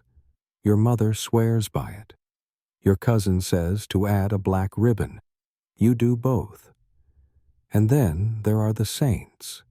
You keep a carved token under the mattress, St. Margaret maybe, or St. Bridget. She helps women. She knows. You light a candle at twilight. You say a prayer that you've memorized phonetically because you can't read Latin. It doesn't matter. The rhythm matters more than the words. It comforts the baby. It calms you. One mainstream historical fact. Churching of women 40 days after birth was not only a blessing, but a reintroduction into religious and communal life. Until then, both mother and child were often considered spiritually vulnerable, needing protection from both seen and unseen forces. You count the days. You mark them on a beam with the tip of a nail. Each morning that the baby wakes, warm and hungry, feels like a small miracle. Each night you go to sleep without fever feels like another day stolen from fate. Your husband helps in his way. He sharpens the knives. He hangs garlic at the window. He even whispers a blessing awkwardly before leaving for the fields. You've never heard him do that before. You don't tease him for it. The baby sleeps curled beside you, wrapped in cloth that smells like smoke and milk and hope. You tuck a dried clove in the corner of the crib. You hum an old lullaby your grandmother used to sing, the melody soft and strange, older than words. Sometimes the protection is physical. Sometimes it's just the act of trying, of doing something, anything, to feel like you're not just waiting for the sky to fall. One neighbor paints a tiny mark of ash on her baby's forehead every new moon. Another buries a coin in the floor beneath the cradle. You copy both. Quietly. You don't tell anyone. But you do it. Because deep down you know what's waiting out there. Fevers, falls, sharp winds, bad omens, a single cold night that lingers too long. There are too many ways to lose a child in a world without answers. So you build your own rituals. You sleep with your hand on their back, feeling for movement. You feed them at the first whimper. You burn thyme in the hearth when a neighbor coughs. You whisper their name like a spell. The baby survives another week, another. Their eyes brighten. Their limbs stretch. They laugh once, and it shakes something loose in your chest. You laugh too, but only after checking the windows, just in case. You're not naive. You know this fragile peace won't last forever. But for now, your home is still. The charm still swings from the rafter. The iron still rests at the cradle's edge. The saints are still listening, and your baby is still here. Still yours. You're barely healed. You're still leaking, still sore, still moving like a woman whose joints were taken apart and put back together by a particularly confused carpenter. Your back aches. Your hips groan. Your hands tremble when you hold a bucket. You haven't slept more than 2 hours in a row in weeks. So naturally, it's time to go back to work. Real work. Not the in-bed nursing, changing, rocking, praying kind of work you've been doing. But full chores, daily life. Carrying, cooking, hauling, scraping. Because in your village, recovery is not a right. It's a luxury and a short one at that. One of the elders gives you a sideways glance when she sees you sitting too long. Back in my day, she starts. You know the rest. They all say it. I birthed mine in the garden and kept weeding. Or, we didn't have time to rest, too many mouths to feed. Or, you're young. You'll bounce back. They mean well, but they forget or pretend to forget how much it costs to keep moving when your body begs you to stop. One mainstream historical fact. In many peasant communities, women resumed labor just days after childbirth. Tasks were modified, sure, but not postponed. Fields needed tending. Bread needed baking. Babies or not, the rhythm of village life didn't wait. So now you find yourself at the river scrubbing linen while your baby cries nearby in a basket. You rock the basket with your foot, one eye on the water, one eye on the sky, hoping the clouds don't mean rain. The cloth is stiff. Your hands are cracked. The cold stings. You press your back into each motion and feel something pull. You breathe through it. You don't stop. Later, you carry a bundle of firewood back to the cottage. It's heavier than you expected. You pause halfway, squatting awkwardly, trying not to drop anything or fall apart. Your husband offers to help. Once. You thank him. He disappears inside with the smallest bundle. You carry the rest. You try not to wince. By mid-afternoon, your breasts are aching again. You've soaked through your shift. You hope no one notices, but they always do. A neighbor makes a comment. "Still feeding, are you?" She says it kindly, but you hear the undertone. Still fragile, still not done. You smile. You never stop smiling. The baby wants to be held constantly. You tie them to your chest with a long piece of cloth and keep stirring the pot with one hand. You learn how to squat and rise without waking them, how to sweep one-handed, how to pretend you're fine when your pelvis feels like it's been nailed together with splinters. One fringe tidbit. Some women used leather or wool binders, postpartum belly wraps tied tight to close the body. It wasn't just superstition. The pressure helped reduce pain. You make your own, lashing a strip of linen around your waist. It itches, but it helps you move without falling apart. The midwife visits again briefly. She checks your eyes, your tongue, your color. She asks about the bleeding. It's slowing, you tell her. She nods. She gives you a tea blend with yarrow and raspberry leaf. It tastes like damp bark. You drink it anyway. At night, you curl around the baby, both of you exhausted. You whisper to them, "It's okay. We're okay." You don't say, "I'm afraid." Afraid of the next ache, the next chore, the next day that asks more than you have left to give. You don't get to stop. Not for long. The laundry piles up. The stew must be watched. The herbs need hanging. And someone has to patch that hole in the roof before the rain comes.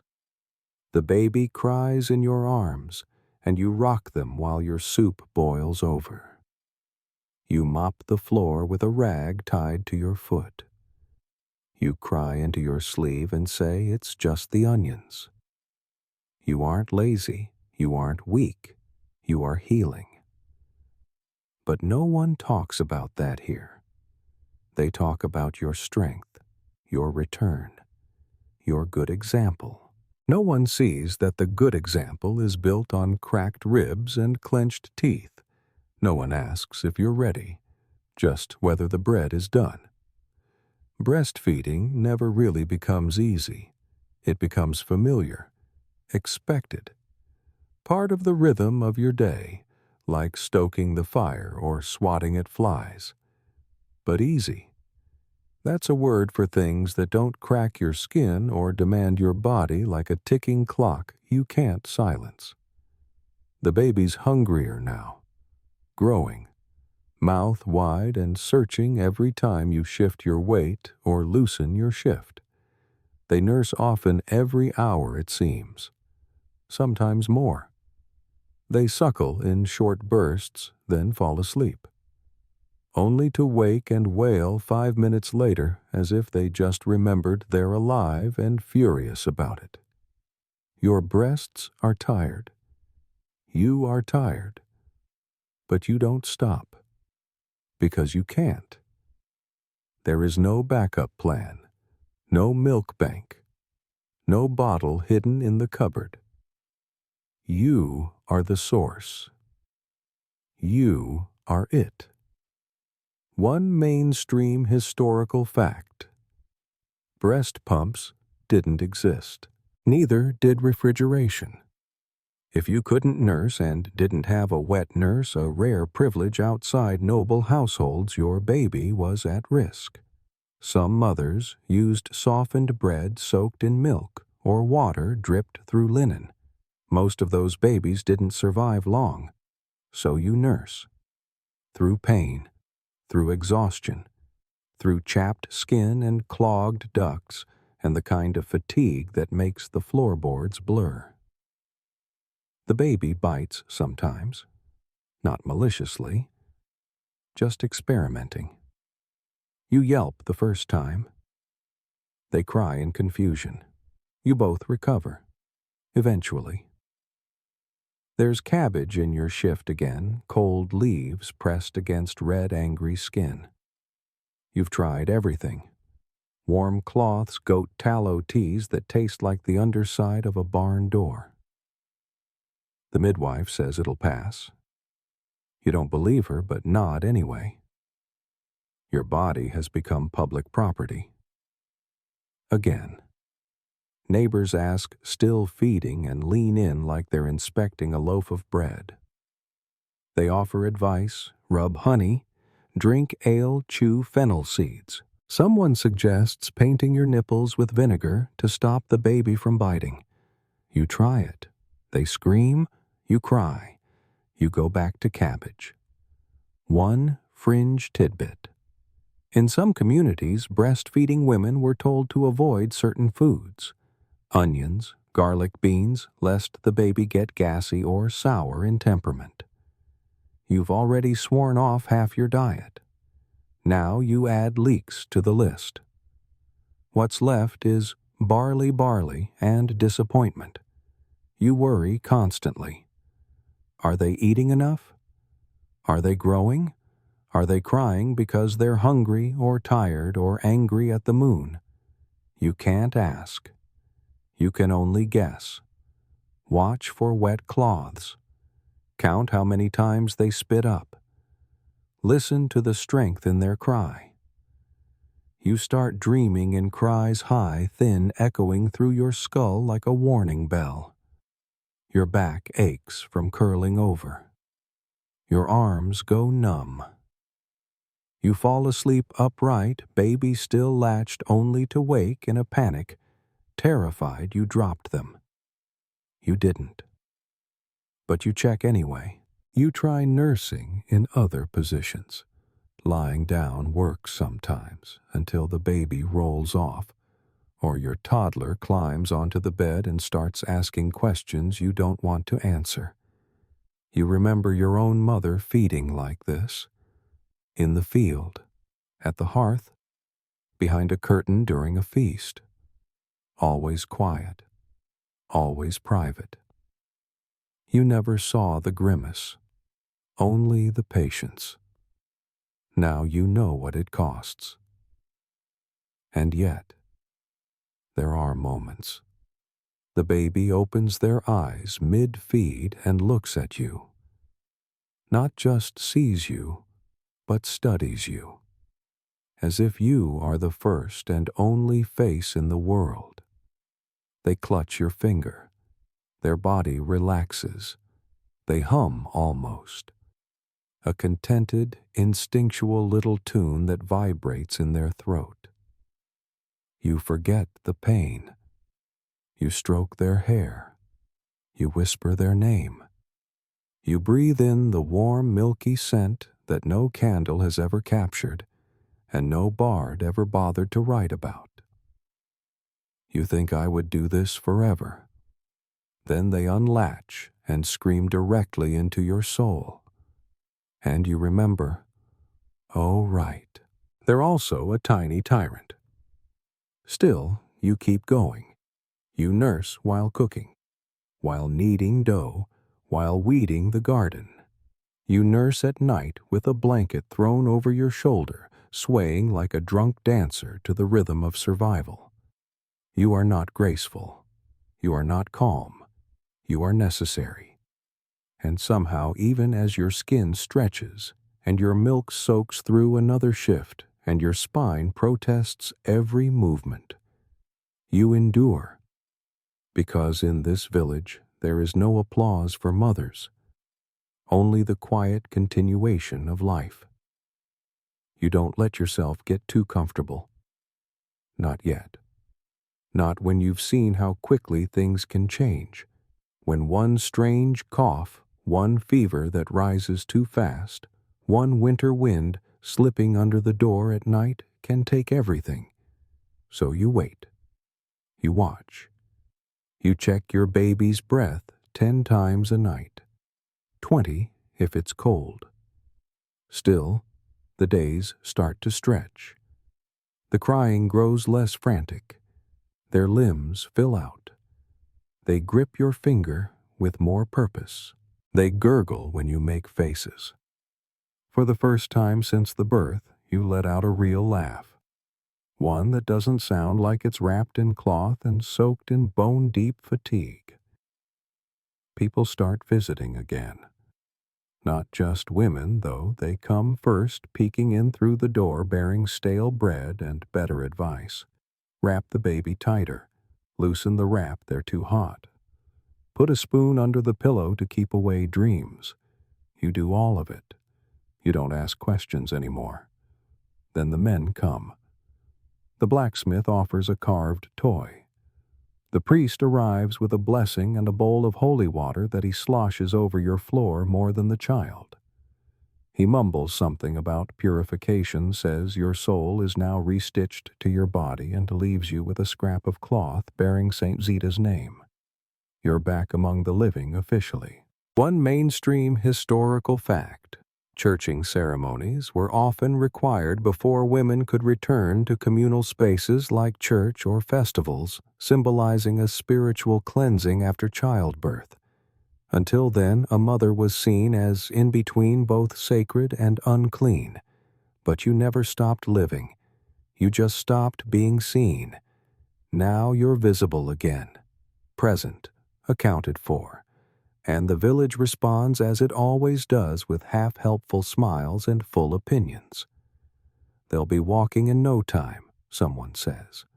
Hope it's a boy, another adds. He'll need to work the fields. You nod. You don't correct them even if they're wrong. The baby's still just the baby to most people. You've started to notice the little ones around the village again. The toddlers with mud on their cheeks. The girls dragging dolls made of rags. The boys chasing chickens with sticks. You see what's coming. You feel it like a season on the edge of your skin. Soon your baby will be one of them. But not yet. Not while they're still wrapped tightly to your chest, heart pressed to yours, breathing in your warmth like it's the only air that matters. Naming them didn't make it real. Time did. They have a favorite sound now, the rattling of spoons. They reach for the cat's tail. They coo when the wind rustles the herbs hanging above the hearth. They hate loud voices. They like your humming. And they adore being rocked just slightly faster than your hips can comfortably sway. You find yourself singing nonsense songs, half lullaby, half laundry list. This is the shirt with the hole by the sleeve. This is the cloth that I'll never quite weave. The baby giggles. You keep singing, and slowly the fear, while never gone, fades to the edges. It's still there, a shadow on the floor. but it's not driving anymore. One fringe tidbit. In some regions, mothers whispered their baby's name to them every morning and again at dusk, believing it tethered the child's soul to the world. A kind of ritual stitching. You find yourself doing it too, whether you believe it or not. At sunrise, you are here. You are mine. At night, stay. You still swaddle them in linen strips. You still pin an iron brooch to their blanket. You still place your fingers on their chest in the dark just to feel it rise. But now you smile when you do, because they are strong, because they are still here. And you're no longer the same woman who collapsed into the straw mat gasping. You're stronger too. Your muscles have returned. Your spine is still sore, but it bends less. Your steps grow faster. You've cooked 3 meals this week without crying. You even caught yourself humming again while stirring the stew. The baby sleeps longer now. You think about weaving again, about repairing that frayed tunic, about planting something in the garden come spring. You think about tomorrow, not with dread, with possibility. And when the baby cries, as they always do, you lift them to your chest, guide them to nurse and whisper, "We made it another day." There's something cruel, almost comedic, about the timing. You're barely through the fog. Your belly hasn't flattened. Your hips still ache when you walk downhill. And yet your body starts to whisper again.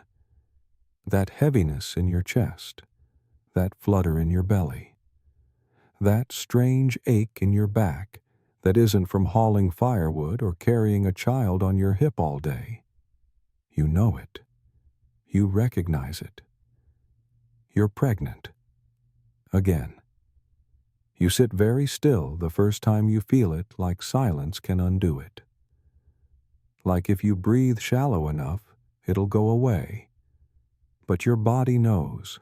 It always knows. The signs are quieter this time, but undeniable. No one else notices yet. Or maybe they do and just don't say anything. Because this is normal. Expected. Of course you're pregnant again. It's been 6 months. Maybe 9. You've bled once or twice since the birth, though the cycles weren't quite right. You nursed as long as you could, hoping, praying that it might delay things, that your body might buy you a season, a little grace. But here it is. One mainstream historical fact. Breastfeeding could sometimes delay ovulation, acting as a form of natural birth spacing, but it wasn't reliable. In the medieval world, many women became pregnant again within a year of giving birth. It wasn't seen as misfortune. It was just life. You can't stop crying. You're not ungrateful, but you're tired. You're not ready. You never finished healing. Your mind, your body, your arms, they're all still wrapped around your first baby. And now, another is coming. Your husband looks surprised when you tell him. Then he smiles. He's proud, maybe. Or nervous. Or both. He touches your shoulder, says something kind. You want to lean into it, but your stomach turns. Your mother shrugs. That's how it was with you and your sister. She says it like weather, like seasons. You don't want to complain. Who would you complain to? Everyone you know has gone through it. Your neighbor had 13 children. Your cousin died with her 6th still inside her. One fringe tidbit. In some villages, women carried fertility charms after giving birth, not to get pregnant, but to avoid it. They were often quiet about it. Pieces of dried root, pebbles tied in cloth, small bones buried under the floor. Nothing worked, of course, but they did it anyway. You consider trying something, anything. The midwife catches your expression before you say a word. She puts a hand on your wrist. I know she says. She doesn't scold. She doesn't smile. She just gives you tea strong and bitter and tells you to rest when you can. That night you hold your baby, your first baby, close. They've just begun toddling, giggling at their own feet. They pull your hair. They babble nonsense. They say mama and it hits you like a wave. Will you still have arms for them when the next one comes? You whisper, I didn't mean for this. They giggle and press their face into your chest. You dream of falling, of walking into the river, of rising from it still swollen, still full. You wake before dawn. You light a candle. You pray not for the pregnancy to vanish, but for the strength to meet it without breaking. You remember your first time, the fear, the surprise, the quiet awe. It's different now, not less, just heavier, layered. You try to imagine two children crawling across the floor. You try to imagine holding a baby while another pulls on your skirt. You try to imagine labor again. The stool, the pain, the days of blood. You stop trying. There's no choice. The village will see you swell again. They'll nod. They'll mutter. They'll ask if you're trying for a boy this time. You'll smile because that's easier than screaming. You begin preparing. You save cloth. You check the cradle. You put away the little toys your baby no longer chews on. You boil linen and dry nettles. Because this is how it goes. Not fair. Not planned. Just inevitable. You rock your firstborn to sleep, hand resting on the small swell that's already claiming space beneath your ribs. You whisper, we'll make room. Because what else can you do? You don't complain anymore. Not out loud. What's the point? Everyone already knows. Knows you're expecting again. Knows your back hurts. Knows your first child is still teething and screaming through the night like a banshee with a grudge. They know. They just don't care the way you want them to. You've become that woman in the village. The one who's always carrying something woodwater or a baby. Usually all three. People nod at you with polite pity. A few call you strong like it's a compliment. But mostly you've become background. Pregnancy has stopped being a story. It's become scenery. Even you forget sometimes. Not that you're pregnant. You feel it every time you breathe. But that it matters. That this moment, this strange, exhausting, sacred labor of making life is worth noticing. You still cook. Still clean. Still patch other people's tunics and herd children out of puddles. You teach your firstborn to speak in between waves of nausea. You squat to pull weeds while your belly bumps into the dirt.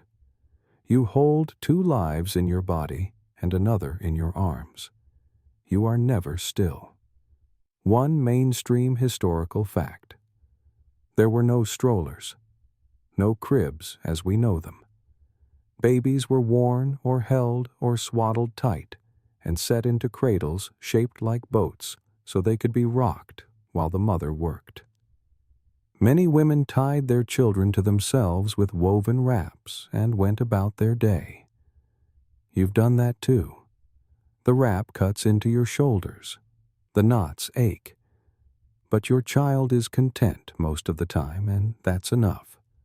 Sometimes. Other times they cry while you try to hush them with one hand and keep a pot from boiling over with the other. Your milk leaks down your dress. Your feet swell inside shoes you can't afford to replace. You sit for a moment and someone says, "Back at it again, eh?" You want to ask what it is. Life labor. The constant tug of war between who you are and who they need you to be. But you just nod.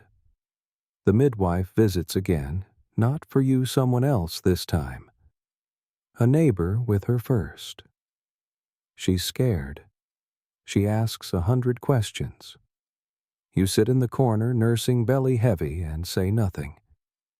You've said it all already. Or maybe no one ever really listened. One fringe tidbit. In some regions, women who birthed more than 6 or 7 children were seen as blessed but also slightly cursed. There were whispers, superstition. Some believed too many births loosened the soul, that a woman might become hollowed out ghost-like, revered, but also feared. You feel that some days, like your body is becoming a hallway. Something things pass through. You keep giving, and no one asks how much is left. Your husband tries. He watches the children when he can, carries water when your back gives out. He doesn't understand, not really, but he doesn't mock. That's more than many get. At night, you lie down and count kicks. This baby is different, quieter. Or maybe you're just too distracted to notice every move. You press your hand to your belly and whisper names just in case they're listening. Your first child reaches for you in their sleep. You lift them gently and feel something shift inside, like your body saying, "Careful now, not too fast." You nod as if it spoke aloud. You sleep in fragments. Dreams like broken pottery. Sometimes you dream of a home with doors that close and silence. Other times, you dream of being chased not by wolves, but by hands asking for more. You wake up sore, swollen, and already behind, because nothing waits.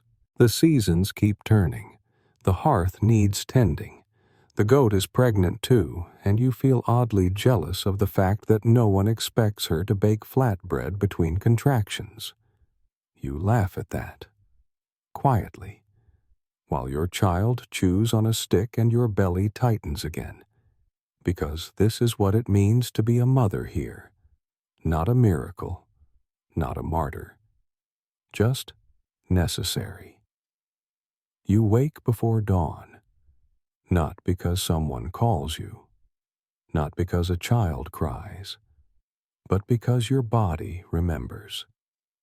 The ache in your lower back, the tightness in your hips, the way your legs go numb when you lie too long on one side. It's almost time. Again. You don't panic this time. You don't reach for anyone. You sit up slowly, pressing one hand to your belly, one to the ground, and breathe. It's familiar now. Not less painful, but known. Your body has done this before. It hasn't forgotten. You whisper a prayer. Not a dramatic one, just a few words.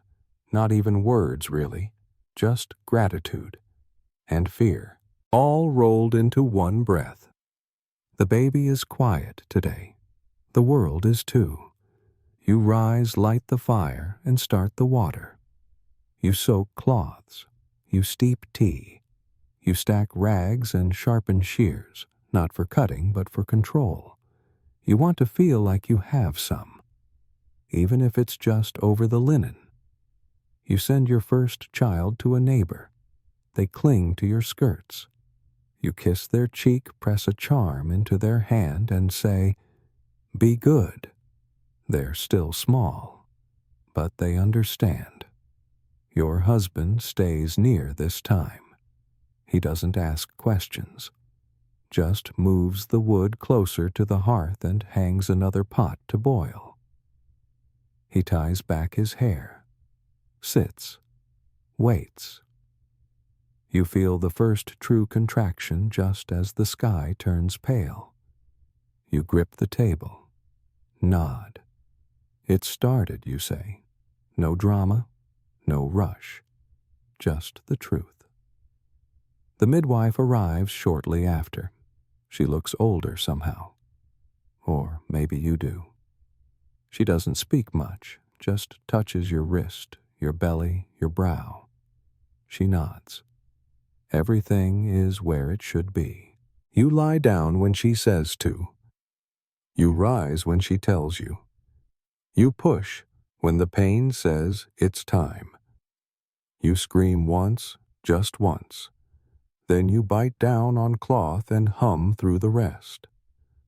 This time is faster, not easier. But you know now. You know that the pain will end, that the baby will come, that your body is strong enough even if it doesn't feel like it. One mainstream historical fact. Second births were often quicker but no less dangerous. Each delivery carried the same risks: bleeding, infection, or a baby too large to pass. And yet, many women did it again, and again, and again. You do it again. When the baby finally arrives, the midwife doesn't shout. She just smiles wide and real. She places the child on your chest, a girl, breathing, hungry, furious. You laugh, not the polite kind. A real laugh bubbling up from somewhere deep, covered in soot and pain and joy. You name her almost immediately. No waiting this time. You already have the name.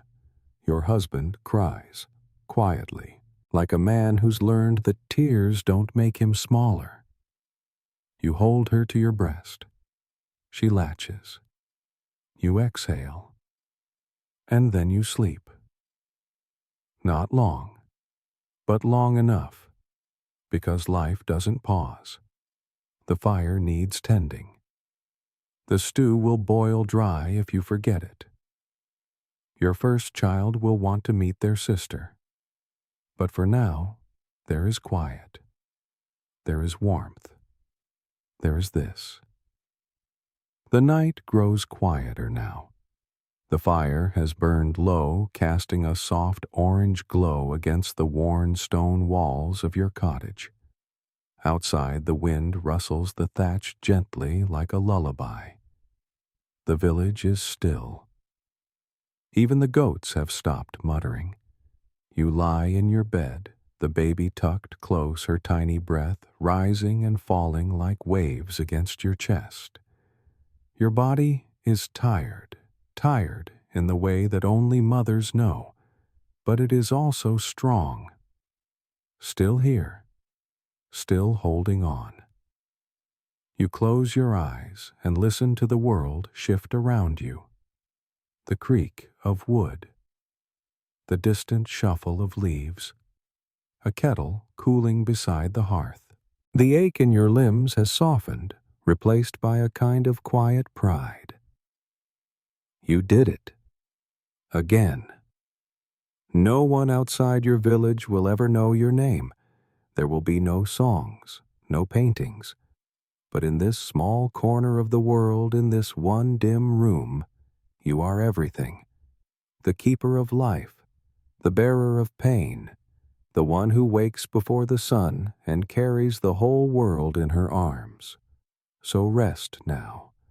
Let the weight of the day slip from your shoulders. Let your thoughts drift like smoke from the fire. Let your breath slow and your body soften, because the night is long, and you have earned this peace. Sleep well, traveler. Tomorrow will come soon enough.